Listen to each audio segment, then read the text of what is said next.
굉장히 많이 추고 있는데, 그렇게 추위 속에서도 한 주간 편안하셨습니까? 안 편안하신 것 같아요. 아마 이번 주까지도 계속 날이 좀 매섭게 좀 춥고 있는데요. 이럴 때일수록 건강 잘 유지하시면서 주님의 은혜와 기쁨으로 충만하시는 우리 교우님들 되시기를 주님의 이름으로 축원드립니다. 아멘. 오늘 주일의 말씀은 이제 예수님께서 구원의 활동, 즉 공생애를 본격적으로 시작하셨다라고 우리에게 알려주고 있습니다. 그래서 이제 공생애를 본격적으로 시작하신 그런 날인데요.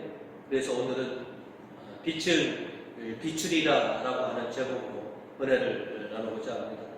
오늘 성경은 저에게 먼저 약속을 성취하신다라고 하는 사실을 우리에게 알려주고 있습니다. 일독서를 통해서 이사야 예언자는 당시 미래형 그리고 어둠 속을 걷고 있는 백성들을 향해서 희망과 기쁨의 메시지를 선포하고 있습니다. 그것은 다름 아닌 메시아가 우리에게 임하실 것이다. 그리고 그분이 우리에게 찬란하고 큰 빛을 비춰주실 것이다 라고 하는 그런 말씀이었습니다.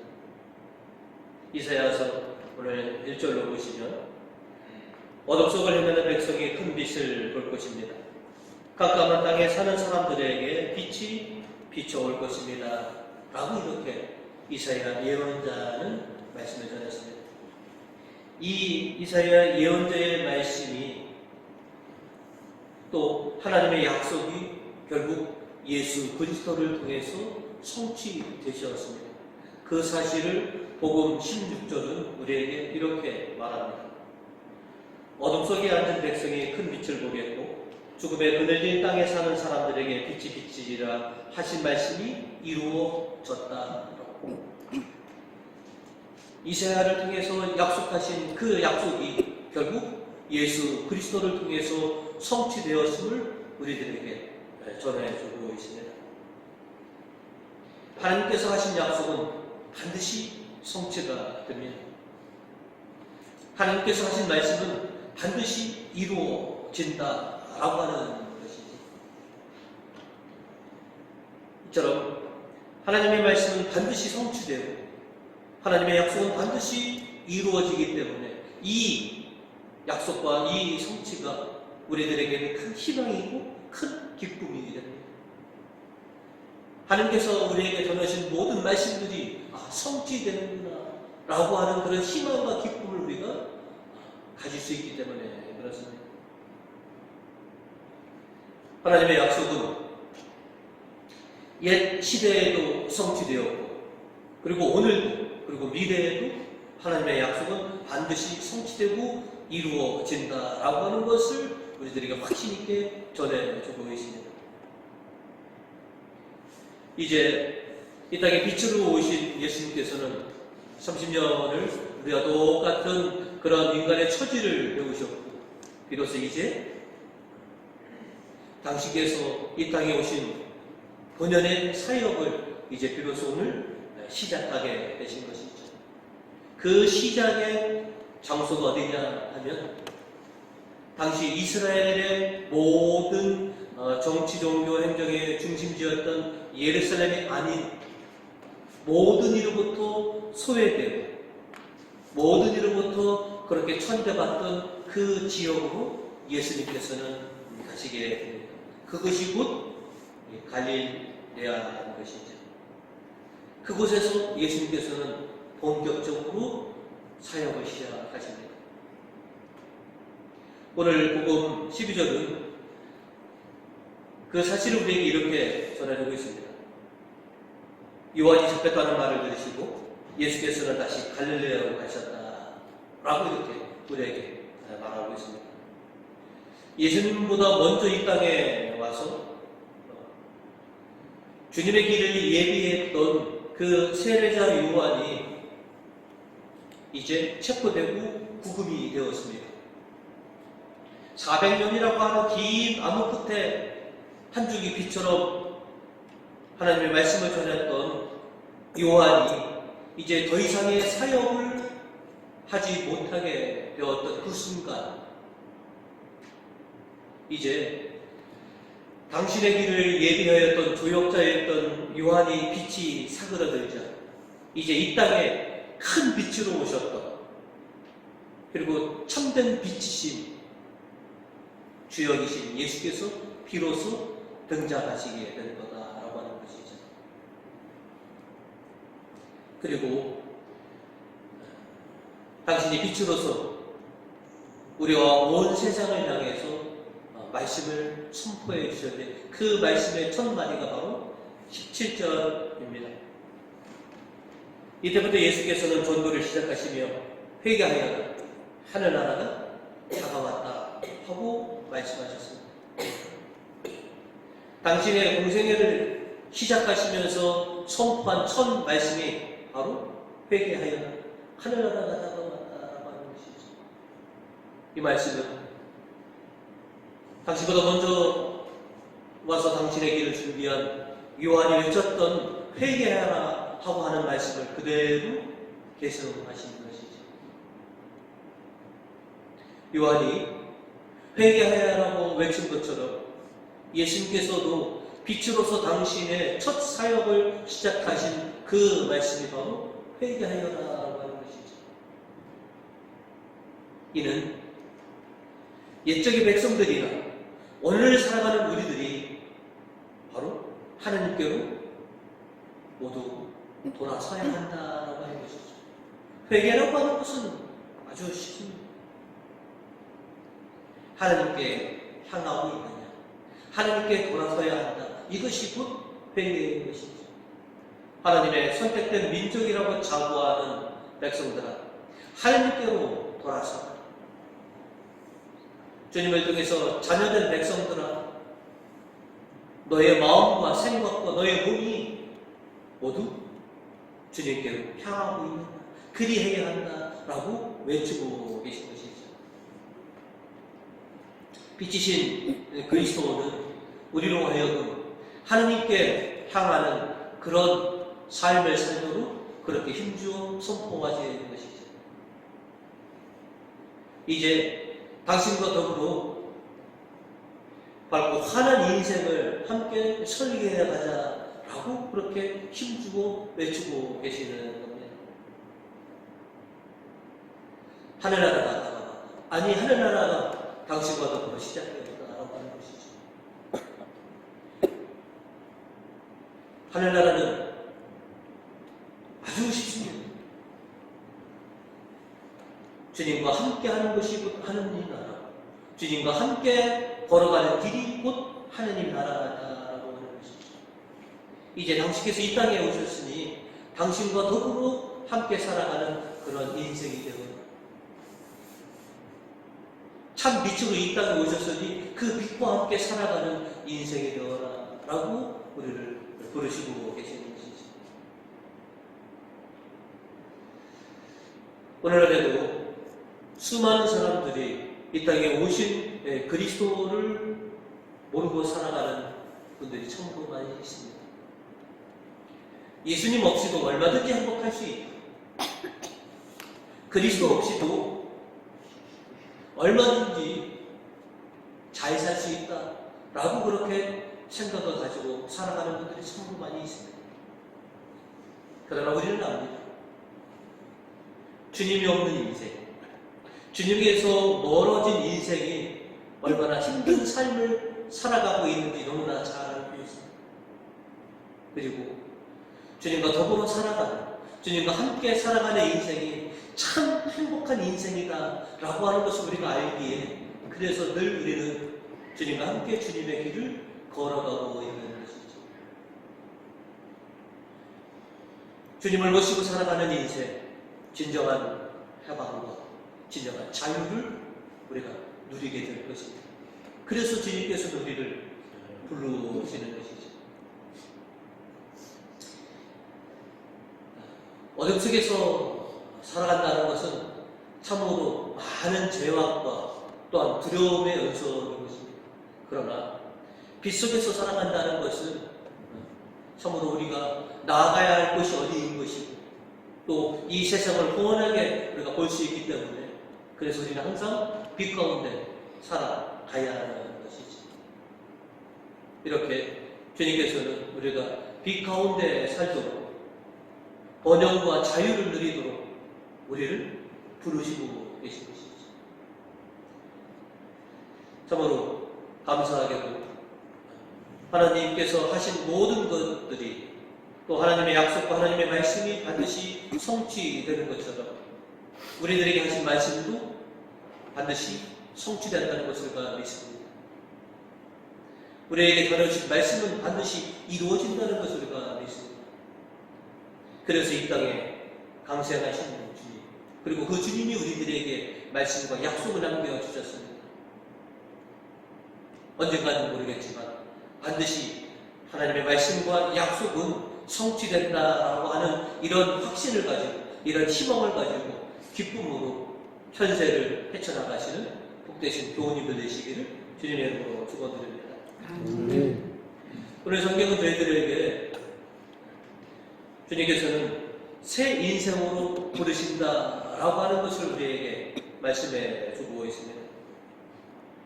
예수님께서는 번영과 자유의 새로운 신약의 시대, 새로운 시대로 우리들을 불러주셨습니다.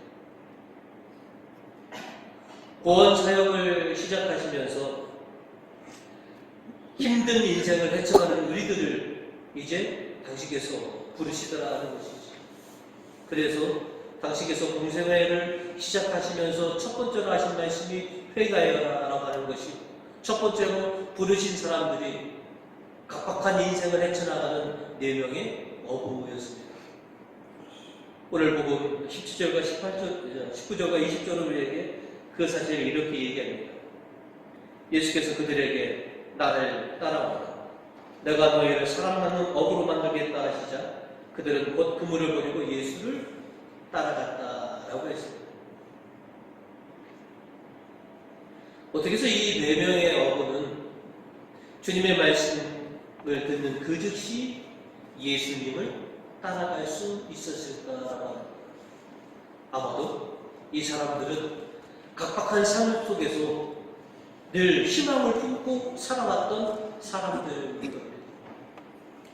예수님의 초대를 부르심에 내가 저 분을 따라가면 내가 꿈꿨던 희망이 성취될 거다라고 하는 그런 강한 확신과 믿음이 있기 때문에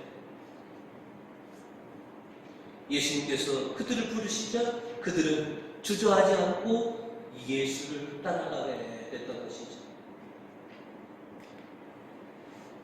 참으로 대단한 용기와 믿음을 가진 사람들이다라고 하는 것이죠. 한치의 망설임도 없이 자기의 생업을 그 즉시 내려놓고 예수님의 부르심에 기꺼이 응답했던 사람들입니다. 저도 누군가의 어떤 요청이 있고 누군가의 초대가 있다면 곰곰이 생각해 봅니다. 잠깐 말미 좀 주십시오. 시간을 주십시오. 그리고 이리 재보고 저리 재보고 따져본 다음에 우리가 선택을 하게 되는데 오늘 성경대로라면 곧이라고 했습니다. 나를 따라오너라 라고 하는 말씀. 내가 너희에게 새로운 인생을 시작하게 해주겠다라고 하는 이 말씀에 한치의 망설임도 없이 그 즉시 예수님을 따라 나섰다라고 하는 것이죠.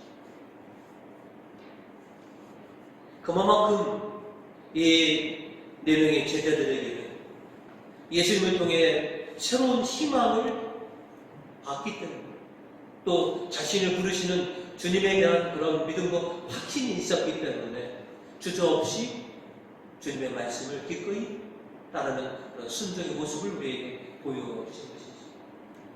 실은 여러분도 주님의 부르심에 기꺼이 순종하여서 주님의 자녀들이 제자들이 되신 분들입니다. 간혹 망설임도 있었고 많이 재보기도 했지만 그래도 결론은 내가 주님을 따라야 되겠다라고 하는 이 선택을 하시는 분이시죠. 주님은 항상 우리를 부르시고 계십니다. 당신의 말씀에 주저하지 않고 망설이지 않고 기꺼이 순종하는 그런 우리들이 되기를 그렇게 원하시면서 지금도 부르시고 계시더라는 거죠. 이제 우리가 세상의 많은 일들, 또 세상의 걱정들, 또 세상의 관점으로 주님의 말씀을 재보고 또 따지는 것이 아닙니다.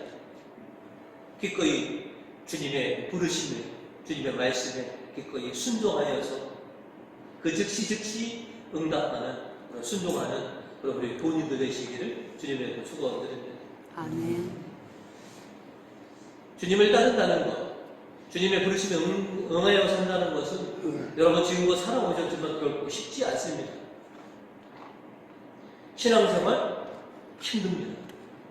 그 힘듦을 아시기 때문에 그래서 주님은 그 힘들 때마다 당신을 찾으라, 당신에게 애원하라고 그렇게 말씀을 해 주셨습니다.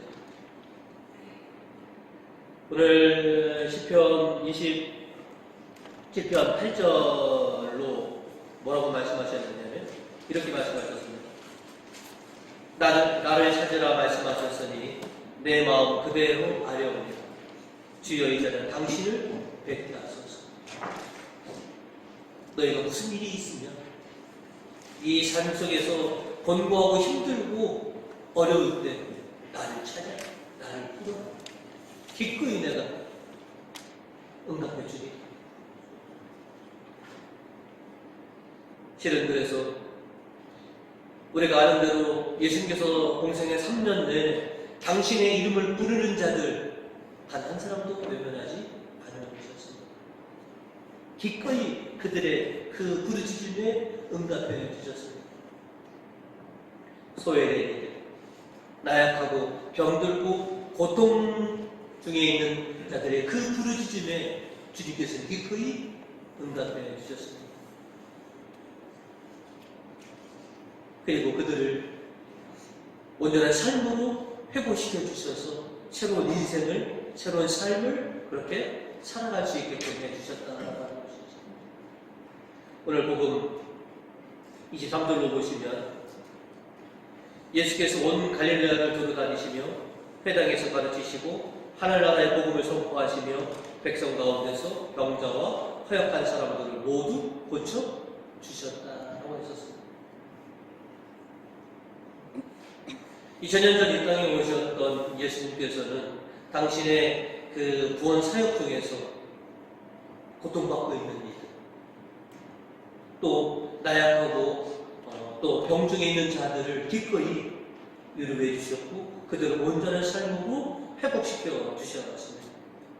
그리고 이제 2000년이 지난 오늘 주님께서 다시 또 우리에게 오셔서 당신의 놀라우신 은혜로 우리를 다시 온전한 삶으로, 건강한 삶으로 회복시켜 주시길 그렇게 주님의 이름을 간절히 우리가 부르짖고 있습니다.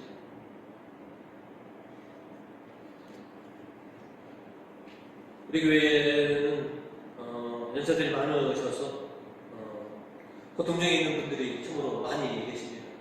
그래서 오늘 설교 후에 우리가 경제 치유식을 거행하는 것, 2000년 전에 이 땅에 오셔서 당신이 수없이 병들고 고통받고 있는 자들을 온전히 회복시켜 주신 것처럼 오늘 우리 인생 가운데 나약하고 병들고 고통 중에 있는 우리들을 다시 새로운 삶으로, 건강한 삶으로 회복시켜 주시기를 우리가 그렇게 주님을 부르짖고 있는 것이죠. 이제 오늘 우리와 함께 하여 주셔서 고통 중에 있는 또 나약해진 여러분들을 다시 온전하게 해 주시는 그런 은혜들을 베풀어 달라고 오늘 우리가 큰 목소리로 또 주님의 이름을 부르짖을 겁니다. 그래서 또 그런 마음으로 지난 2주간 기도로서 준비해 주신 줄 알고 있습니다. 주님의 말씀을 믿으시고 주님께서 우리에게 힘과 또 생기를 불어넣어 주셔서 우리를 다시 온전해 주실 것이다 라고 하는 것을 그렇게 믿고 나오시는 교우님들 되시기 바라겠습니다. 끝으로 오늘 성경 우리들에게 우리 신자의 즐거움을 어디서 찾느냐라고 하는 것을 우리에게 말해주고 있습니다. 많은 사람들이 인생을 살아가는 데 있어서 즐거움을 우리가 찾고 있습니다. 대부분 많은 사람들은 이렇게 얘기합니다. 돈 버는 낙으로 살아갑니다 라고 하는 분들이 참으로 많이 있습니다. 여러분도 돈 버는 재미 있으시죠? 그런 즐거움이 있습니다. 돈 버는 낙이 있고 그 다음에 이제 노년지에서 어떤 사회생활을 다 은퇴하신 분들은 저는 자손들 봐주는 낙으로 살아갑니다 라고 하는 분들도 계시고 또 몇몇 분들은 80이 넘으셔도 저는 텃밭에서 일하는 재미로 일하는 낙으로 살아갑니다 라고 하는 분들도 계시고 또 여가 생활을 즐기는 것이 저희 낙입니다 라고 하는 분들도 계십니다. 그러면 저와 여러분 신앙인의 낙은 무엇이냐 하는 것이죠. 여러 개가 있습니다. 그죠? 신자의 즐거움. 오늘 시편 4절은 우리에게 이렇게 전하고 있습니다. 주님께 청하는 단 하나 나의 소원, 한평생 주님의 성전에 사는 그것, 아침마다 그 성전에서 눈을 뜨고 주님을 뵙는 그것만이 나의 낙이다. 늘 주님을 뵈러 성전에 오고 주님과 함께 지내는 것이 내 인생의 가장 큰 낙입니다 라고 시편의 저자는 우리에게 말하고 있습니다. 아마 여러분의 즐거움도 또한 그럴 겁니다. 주님과 함께하기 위해서 성전을 찾아와요.